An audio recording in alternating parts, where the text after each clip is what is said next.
Okay, so a lot of people are talking about how the machine does a lot of the work with regards to the carving and things like that, but I wanted to show you that it's not all machine done. There's a lot of handwork that does go into this stuff. So I'm just going to take you over and show you a sign that I'm currently making. So I'll take you over here. And sorry for the background noise, but you can see if you look really closely, hopefully it shows up well, but there's a lot of what we call tearaway in these letters. So what I'm using is a Dremel tool. I'm going to go through each of these and carve them out properly. So I'm just going to set my down here. We'll see if you can see this, hopefully.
So that was just about 3 or 4 of the letters.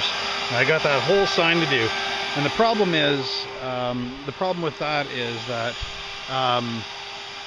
the bits can get in there, but the V bits that I use for carving crisp letters, they're either 30 or 60 or 90 degrees angled. And so when you're doing smaller letters like that, it can't always get into the super fine grooves, and so you have to go in by hand and just clean it all up. So I'll be working on that for at least an hour. So there is a lot of handwork that goes into these things, despite the fact that the machine does a lot of the bolt carving. So anyway, just thought I'd show you.